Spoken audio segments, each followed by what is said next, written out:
Hello, and welcome to this brief presentation on synchronous and asynchronous learning. First off, what exactly does synchronous and asynchronous learning mean?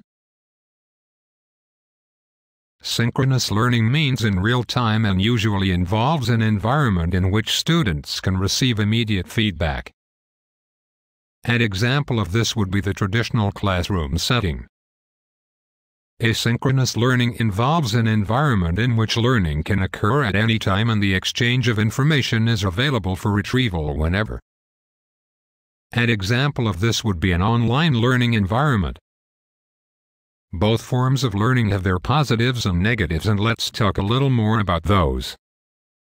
Synchronous learning allows for students to receive immediate feedback to their questions in a just-in-time way and often provides a greater sense of belonging and companionship.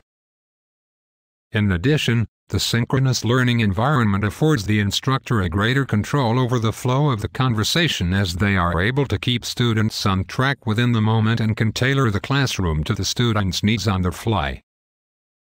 Some disadvantages to the synchronous learning environment are the inability to provide students with information at any time, and the synchronous learning environment oftentimes does not afford itself to the accommodation of a student's varied schedule.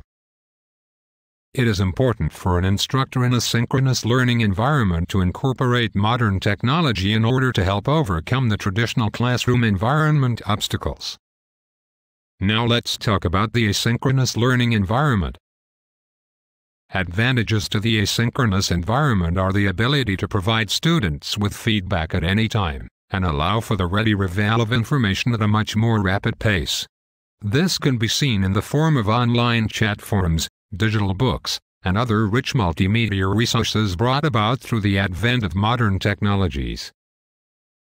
Some of the disadvantages to the asynchronous learning environment are the inability to change content on the fly, and it may be more difficult for the instructor to keep students engaged and on track.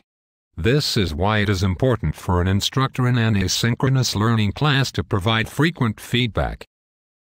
Many modern-day classrooms now incorporate technology within their classrooms to help bridge the gap between synchronous and asynchronous learning. Modern-day Web 2.0 tools can help facilitate this through the usage of things such as Google+, Google Docs, Wikipedia, online chat forums, and many more new technologies that are emerging today. It is, however, important that we always keep in mind that technology is a great asset to the learning environment, but we must be careful not to let it completely overtake it.